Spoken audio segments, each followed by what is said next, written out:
secretário de Segurança Pública do Estado de Goiás e diretor constitucional da Universidade Federal de Goiás, Jonathan Silva, que falará sobre o princípio da laicidade da República e do Estado brasileiro. 10 minutos ao professor Jonatas. Em seguida, teremos a homenagem a todas as mães da Câmara Municipal de Goiânia.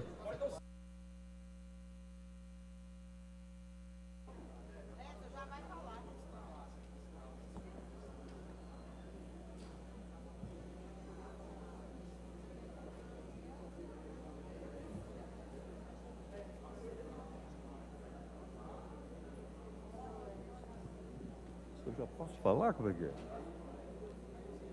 Eu já posso falar? Tá ligado?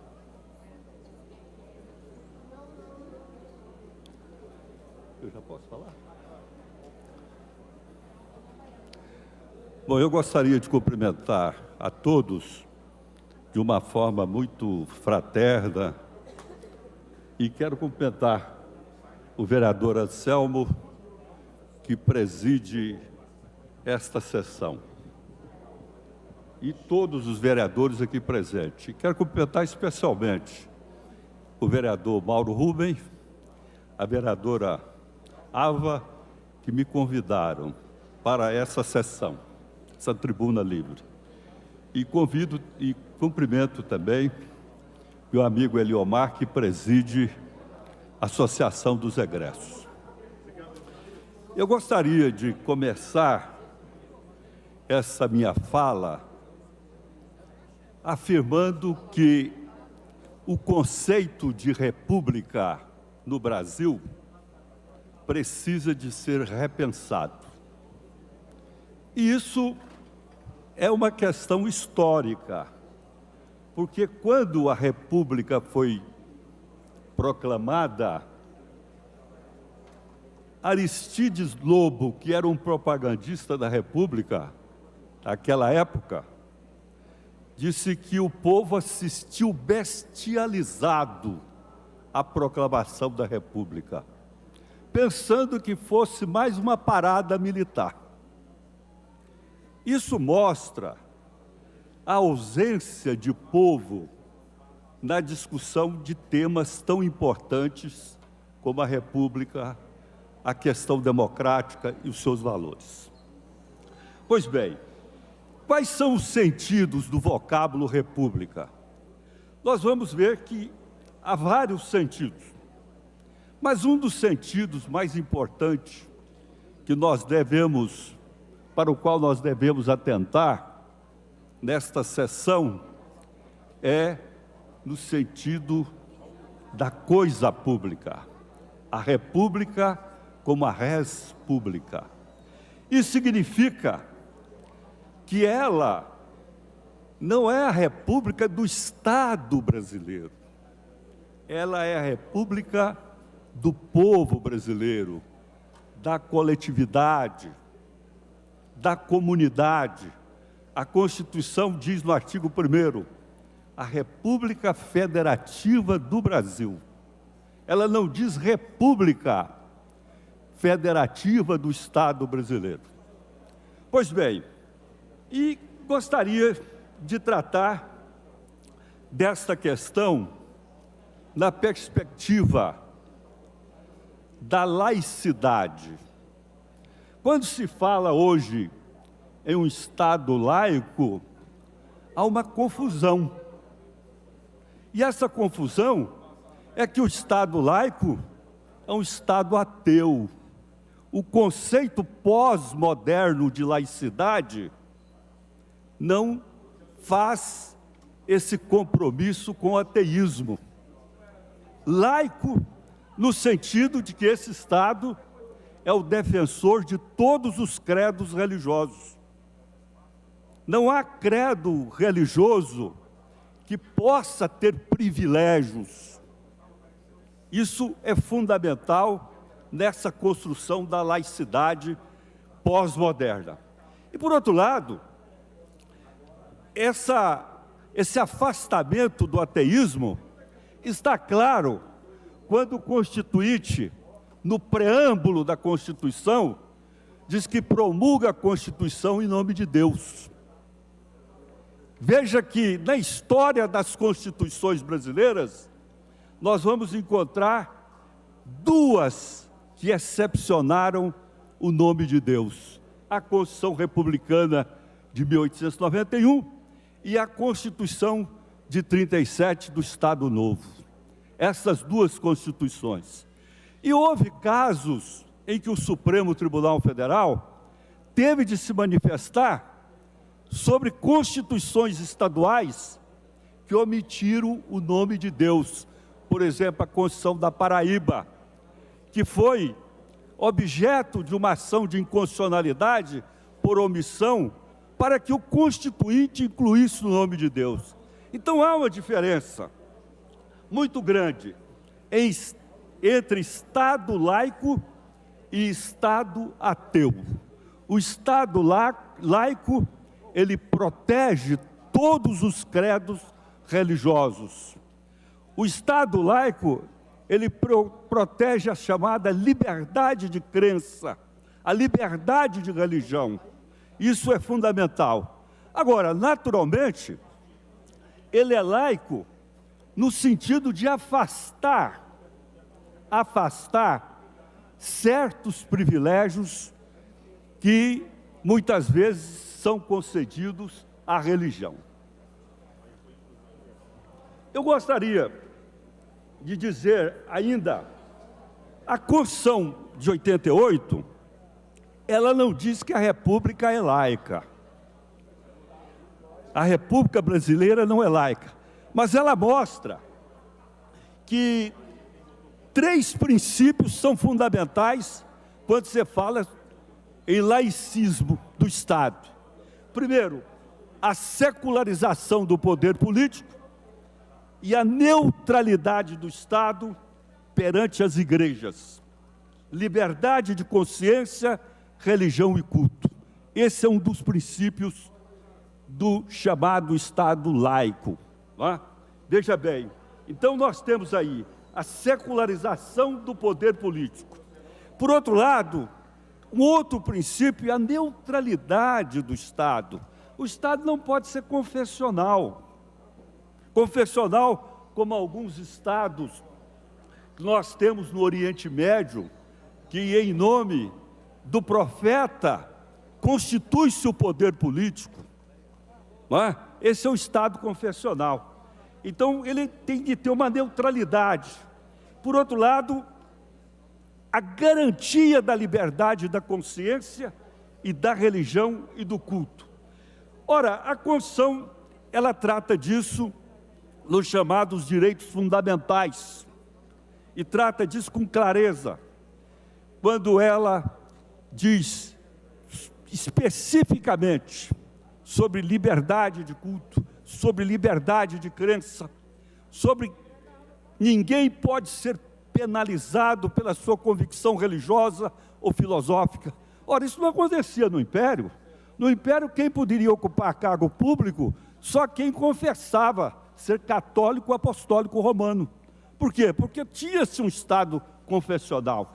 E a proclamação da República, o primeiro passo que ela deu foi separar a Igreja do Estado, mostrando que o Estado republicano era um Estado que deveria preservar o princípio da laicidade com respeito à liberdade religiosa. Eu queria dizer ainda que é importante trazer aqui o que a Constituição dispõe sobre quando ela trata de questões federativas. Eu vou só ler rapidamente esse artigo da Constituição, porque ele está dentro do contexto.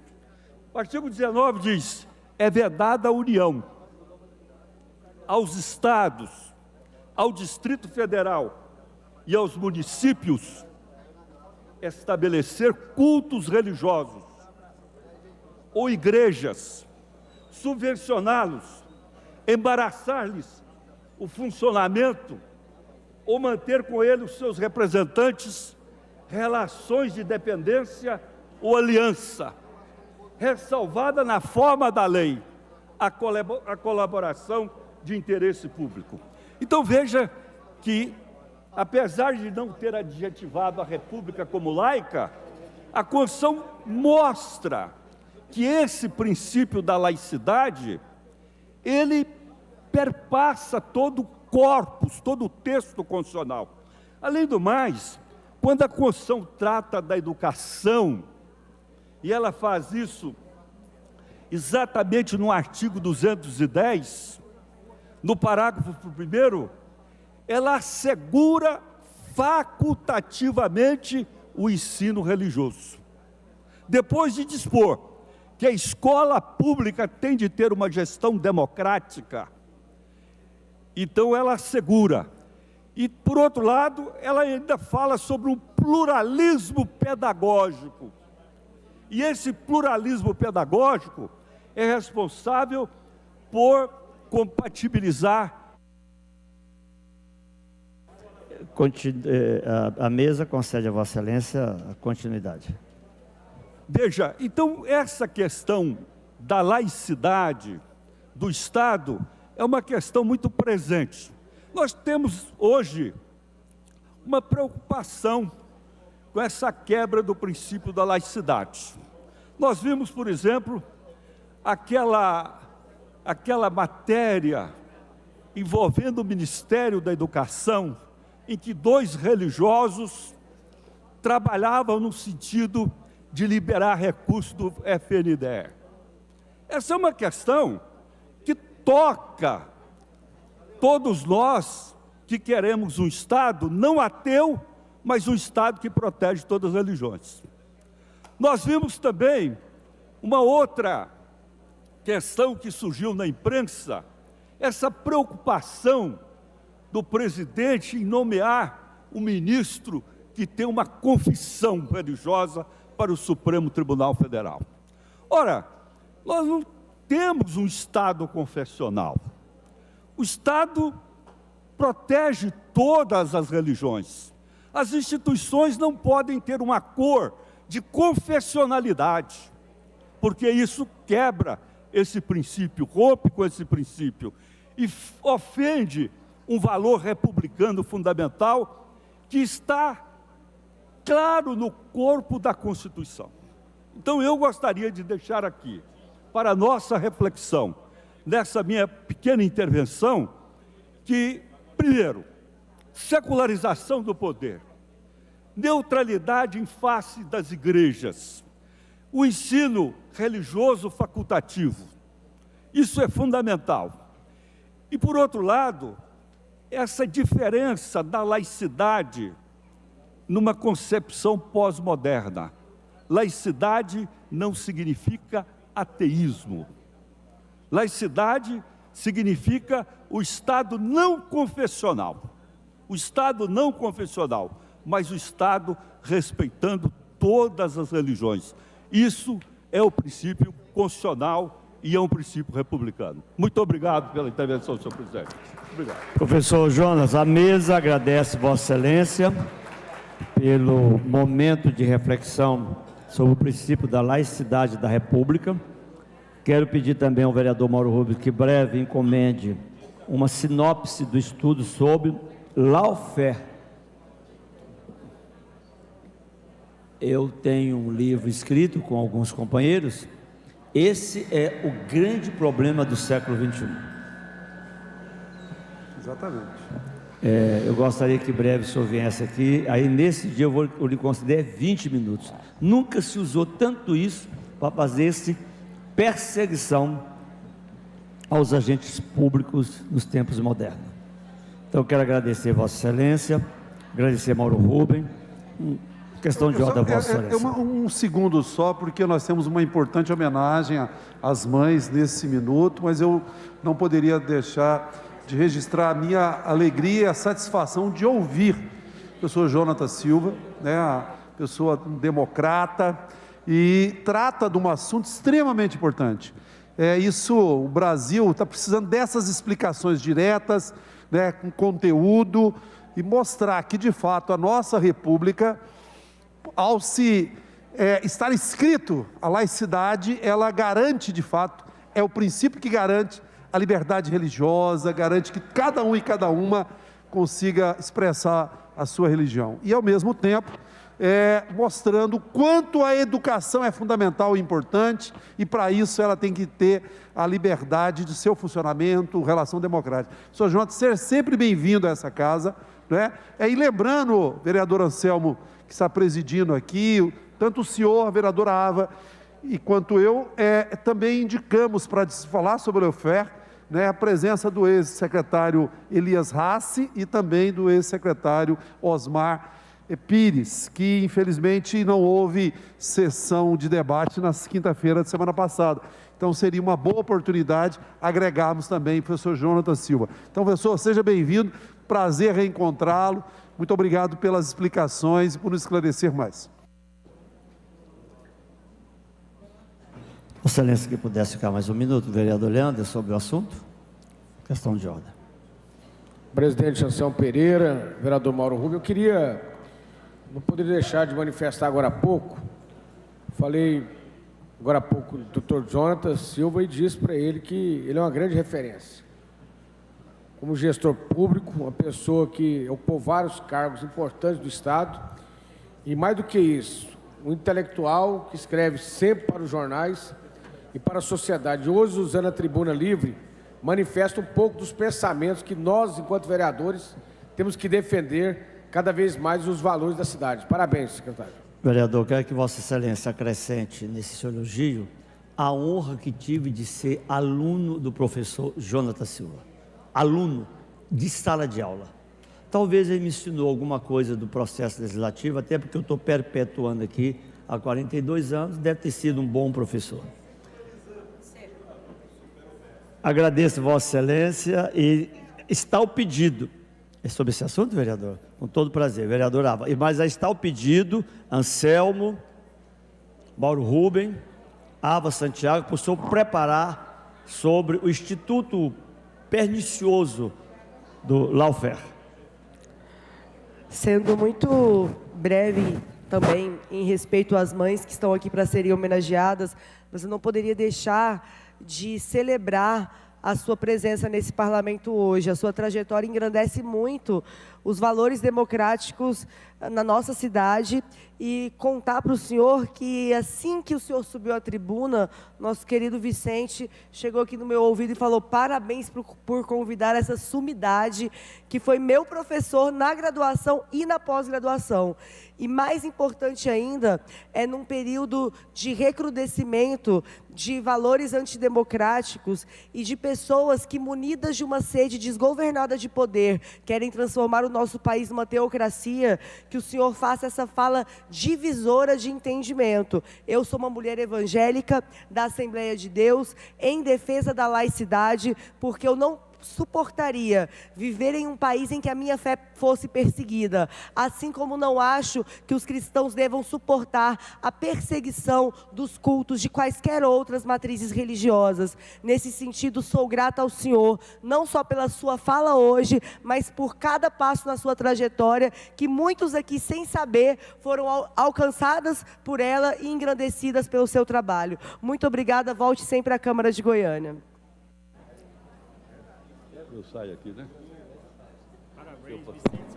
Enfim, eu quero pedir ao doutor Eliomar Pires, procurador da casa e assessor nosso, que possa providenciar para dia e hora marcado uma moção de aplauso ao professor Jonatas, assinado e requerido ad verbis por mim, Mauro Rubem e por Ava Santiago, e que deva ser entregue dia e hora marcado nesse plenário. Professor Jonas, muito obrigado pela sua presença. Abro a sessão especial em comemoração ao Dia das Mães na Câmara Municipal de Goiânia. Convido o mestre de cerimônia para que possa tomar as providências do protocolo da cerimônia. Senhoras e senhores, bom dia.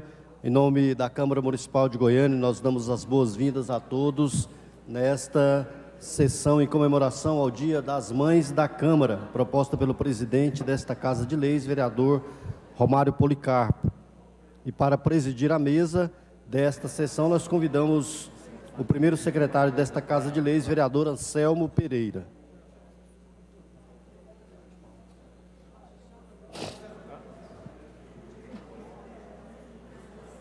Para compor a mesa, convidamos a vereadora Ava Santiago.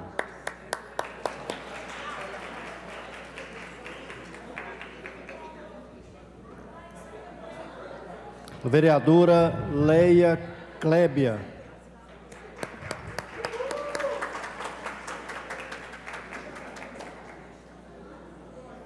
A coordenadora da Ouvidoria da Mulher, senhora Maria Clara Dunque Santos, neste ato, representando as mães da Câmara.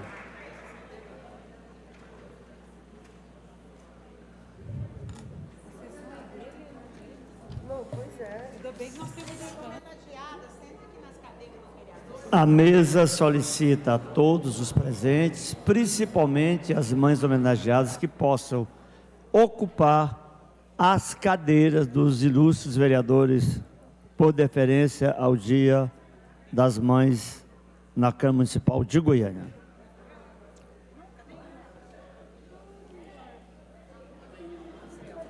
Bom, em homenagem ao Dia das Mulheres, eu quero, vereador Cabo Sena, somos os vereadores homens que estão presentes, eu passarei essa presidência para um revezamento entre a vereadora Ava Santiago e a vereadora Leia Clébia, para tornar essa mesa altamente feminina. E eu quero que, em homenagem à minha mãe, que tem 94 anos, que está assistindo nesse momento, que essa sessão tenha também gravado o nome dela, da Dona Maria de Nazaré Pereira da Silva. Está nesse momento assistindo a sessão do Dia das Mães. No primeiro momento eu passo a presidência para a Ava, depois peço à vereadora Ava que passe a presidência para a Lucila, para a Leia Kleber. Muito obrigado.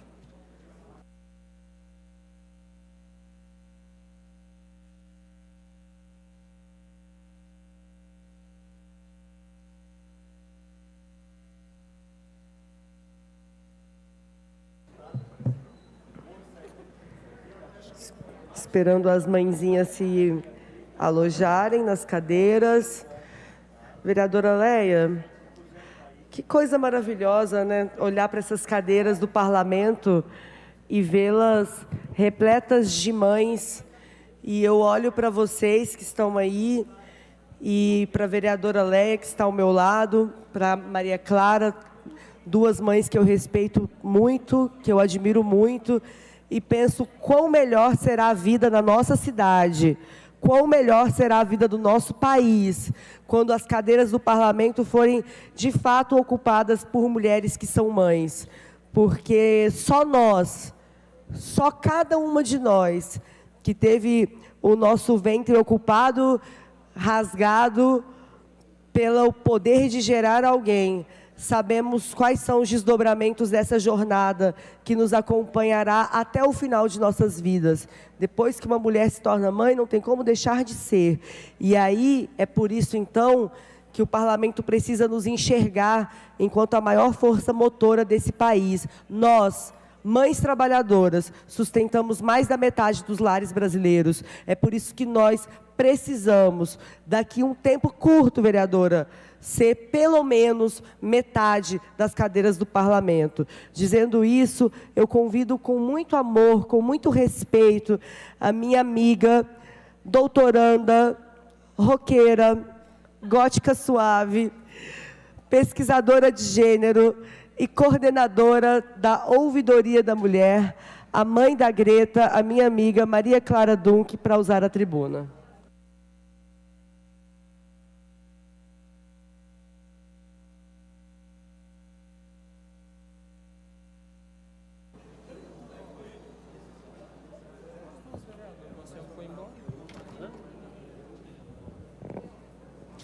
Bom dia. Gente, eu preparei um texto porque senão eu vou chorar. Ai. Vou aqui falar do que é ser mãe. e para mim realmente é muito sensível. Mas eu vou tentar. O que é ser mãe?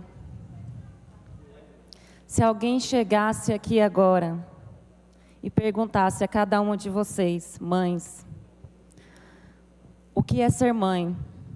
O que responderiam? Desde muito novinha, eu escuto que ser mãe é padecer no paraíso. Eu acho que vocês já escutaram isso também, né? Pelo menos é o que diz o nosso tão famoso ditado popular.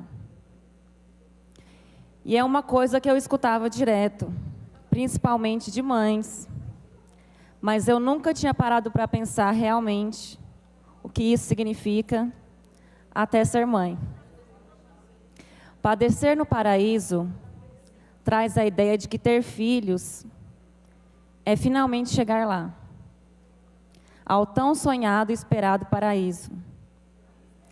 Padecer no paraíso traz a ideia de que ter filhos é chegar ao lugar dos bem-aventurados. Mas quando finalmente a gente chega lá, a gente adoece, a gente morre, sei lá, algo ruim, padecer. Aí a gente chega lá, mas não tem condições de aproveitar todas as coisas boas, todas as perfeições e prazeres que o paraíso tem para nos oferecer. Padecer no paraíso parece trazer a ideia de que ter filhos é a melhor coisa do mundo. Aí fica aquela ideia, aquela coisa de que ter filhos é realmente um paraíso. Mas ser mãe não. Ser mãe é padecer. É ter de suportar, é ter de se sacrificar, é ter de aguentar provações e martírios. Mas então, se o paraíso não é nosso, das mães, de quem que é? Porque fomos nós, mães, que o nutrimos por meses em nosso ventre, que o alimentamos em nossos peitos, que o parimos para o mundo. Nós, mães, que criamos o paraíso dentro da gente, dentro de nós mesmos. Então, por que nós, mães, não podemos aproveitar genuinamente os prazeres que Ele nos oferece? Ser mãe é acordar muito cedo e dormir muito tarde, é passar dias e noites adentro cuidando dos filhos doentes, dos filhos saudáveis, é levar para a escola, é buscar na escola, é levar ao médico, é levar ao curso disso, ao curso daquilo, dar café, almoço, jantar, lanche, banho, escovar os dentes, enfim, tudo isso. E tudo isso, para muita gente, pode ser realmente algo muito longe do que se imagina que é o paraíso. E nós sabemos que realmente tudo isso, e um tanto mais que eu nem citei aqui, tudo isso não é nada. Nada fácil de se fazer. Mas de longe mesmo, é qualquer coisa parecida com o que nos afasta do paraíso.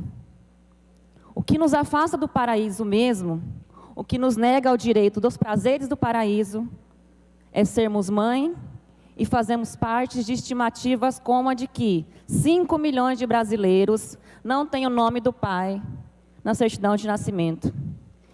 E mais de 11 milhões de famílias são formadas por mães solo. Mães que não contam com a ajuda dos genitores de seus filhos em nenhum momento de suas vidas. 11 milhões de brasileiras que, além de sustentar a casa, são obrigadas a lidar sozinhas com toda a responsabilidade de cuidar, educar, zelar por seres humanos que vão crescer sentindo as dores de terem sido abandonadas por seus pais. Sabe o que nos afasta do paraíso? Sermos mães e quase metade de nós já ter sofrido alguma violência obstétrica, seja antes, durante ou depois do parto. Naquele momento em que nós tantos esperamos por meses ou pela vida toda. Um abuso que deixa marcas profundas na nossa autoestima, na forma como enxergamos a nós mesmas, ao nosso corpo, a forma como nos relacionamos com o nosso parceiro, com os amigos, com a família. e que muitas vezes faz a gente se sentir pequena, culpada e insegura com atitudes que tomamos no dia a dia, das grandes às mais pequenas. Sabe o que mais afasta nós, mães do paraíso, da nossa terra prometida? Não temos vagas suficientes em creches, temos de madrugar e passar o dia todo nas filas das unidades de saúde para conseguir atendimento para nossos filhos doentes. Nos sentimos inferiorizadas por não podermos acessar certos lugares, porque crianças não são bem-vindas. Nos sentimos menosprezadas quando queremos muito ir a algum lugar, mas é só nosso filho começar a chorar que começa a olhar para a gente com aquela cara. Todo mundo já passou por isso, todo mundo que é mãe. É sermos envergonhadas quando amamentamos em algum local público, porque a nossa criança precisa de amamentação. Ela precisa sobreviver. É não ter com quem deixar a criança num determinado dia, ter de levar para o trabalho, ter de levar para a faculdade, e esses lugares não aceitarem crianças e a gente ficar do lado de fora, sem saber o que fazer. É nos tratarem como se fôssemos alienígenas em determinados momentos, quando não existe nada mais natural neste mundo do que gerar e cuidar de outro ser humano. Isso existe desde que o mundo é mundo. E se o mundo quiser continuar existindo, ninguém será mais importante para o futuro do que nós, mães, que somos fontes de futuro. Como diz a escritora Conceição Evaristo, depois que um corpo comporta outro corpo, nenhum coração suporta o pouco. Sim, nós já provamos que somos capazes de suportar muito, muito mesmo. Acho que agora é tempo de viver, de curtir o paraíso, com nossos filhos ao nosso lado. Então, eu desejo um excelente e merecido paraíso aqui na Terra, para todas nós, mães. Parabéns a todos vocês pelo trabalho incrível que realizam todos os dias. Muito obrigada.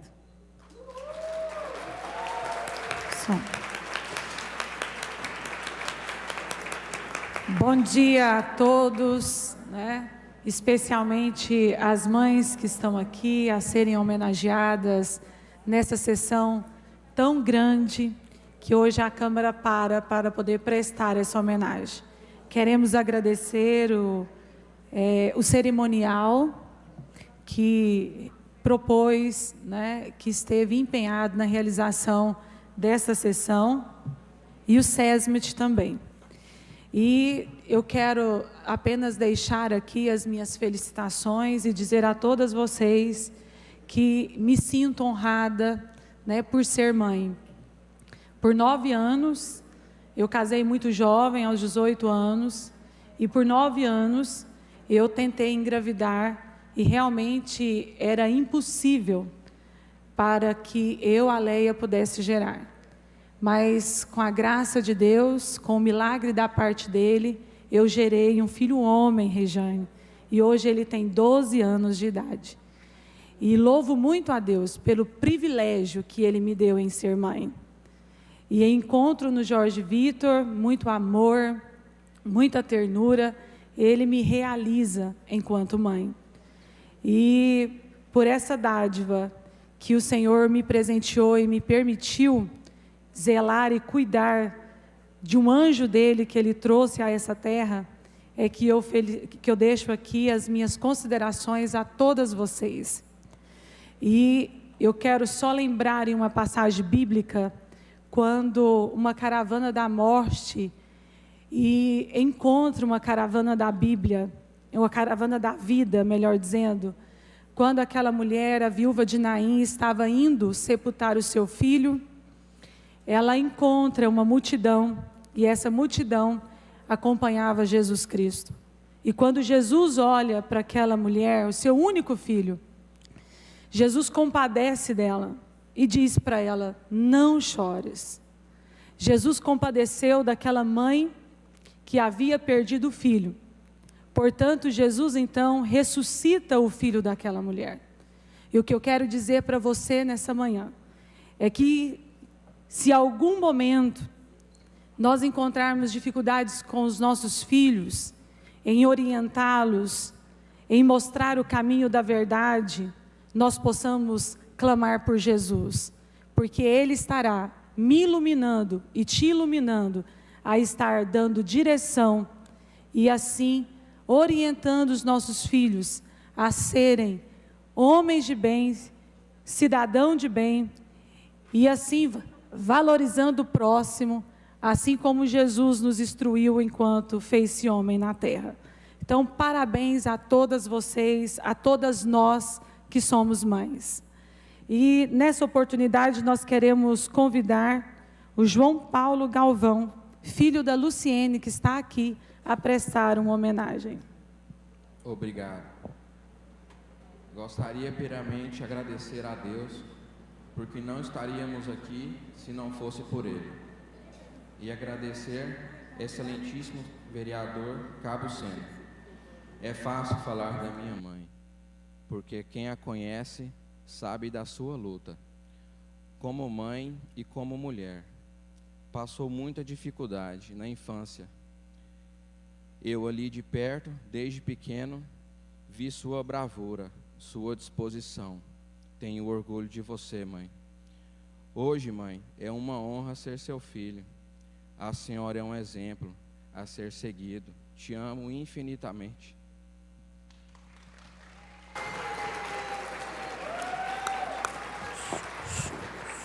Obrigado. Nesse instante, a Câmara Municipal de Goiânia, através do presidente Romário Policarpo, prestará homenagem às mães da Câmara, através da outorga do diploma de honra ao mérito. Nós convidamos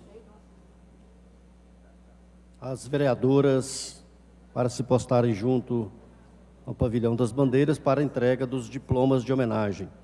E para receber a sua justa homenagem, nós convidamos Maria Clara Dunk Santos, que é da Ouvidoria da Mulher. Alessandra Claudino Silva Galvão, da Diretoria Geral.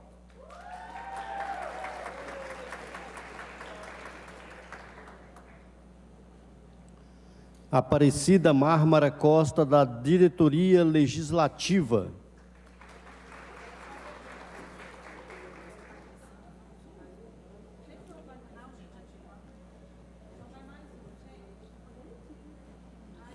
Evelyn Ketre Miranda do Nascimento, do gabinete do vereador Sargento Novandir.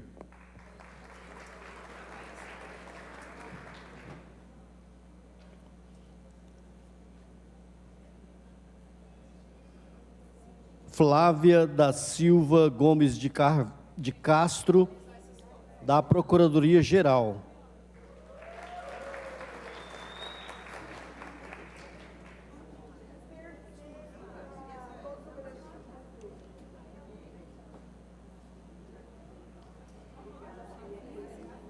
Francisca Divina da Silva, da Diretoria Financeira.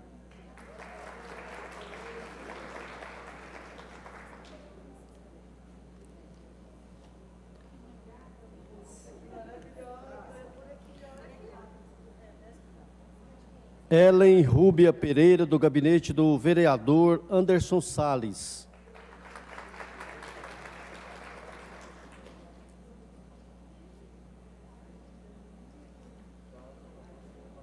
Ivânia César de Abreu Cardoso, do gabinete do vereador Isaías Ribeiro.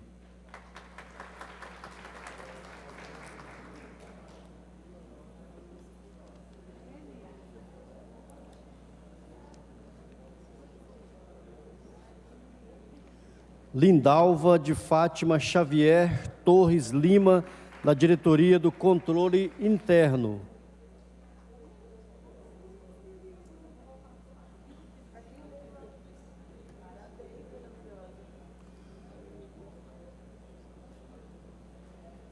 Lorena Machado Gomes Lopes, do gabinete do vereador Léo José.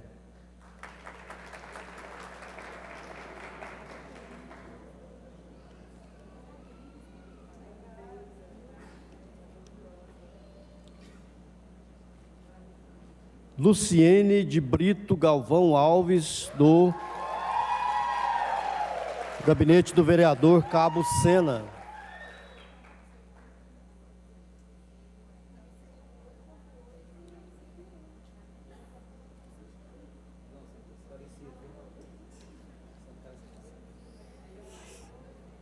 Marcela Teixeira de Oliveira, na Diretoria de Recursos Humanos.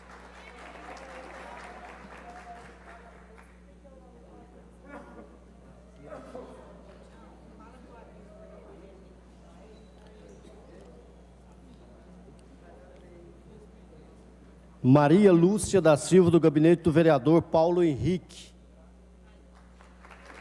Nós estamos nominando em ordem alfabética. Se algum homenageado não se identificou, por gentileza, se identificar aqui junto ao cerimonial para que possa receber o seu diploma de homenagem. Neymar Moreira da Silva, do gabinete do vereador William Veloso.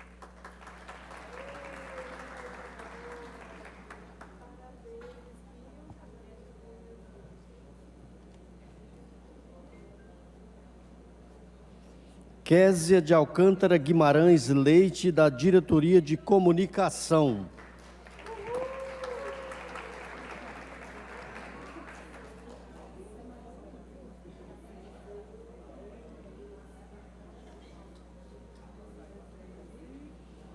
Regiane Siqueira de Sá, da Diretoria de Licitação e Compras.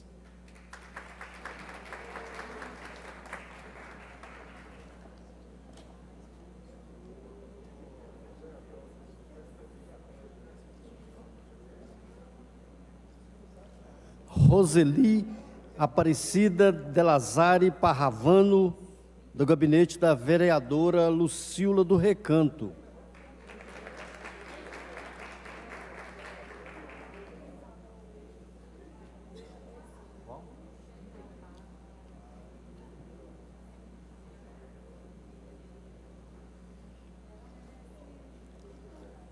Ruth Ferreira Moreira, do gabinete do vereador Leandro Sena.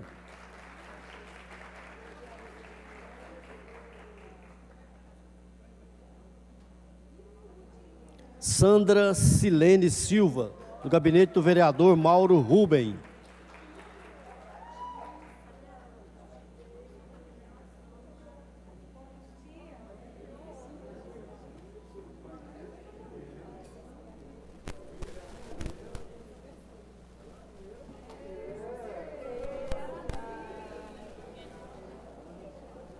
Tereza Cristina Ribeiro, do gabinete da vereadora Aava Santiago.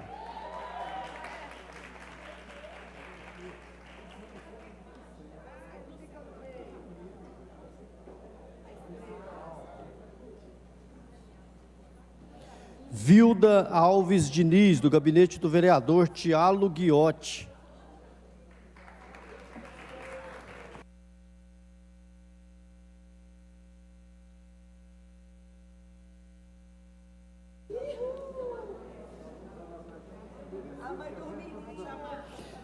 Michele Álvares Rodrigues da Silva, do gabinete da vereadora Sabrina Garcês.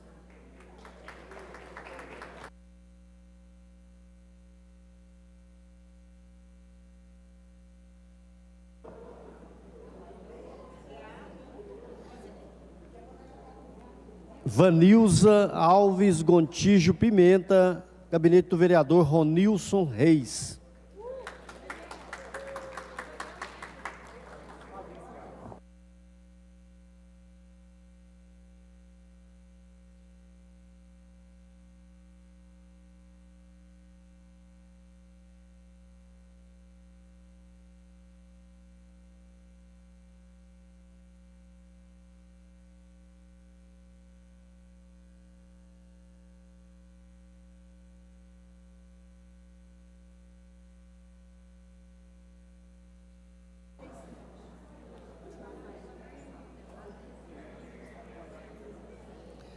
Rafaela Marçal Macena Ferreira, da Presidência.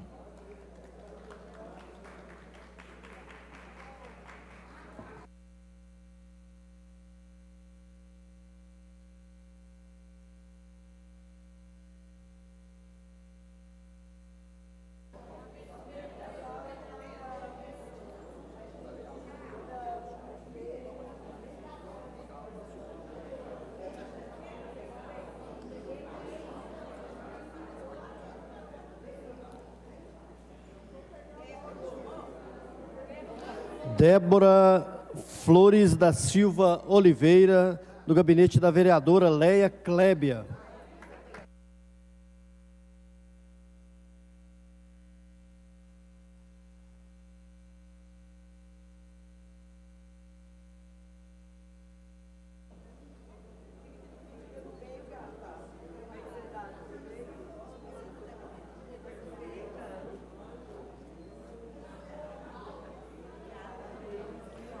Com a palavra, as vereadoras para suas considerações finais.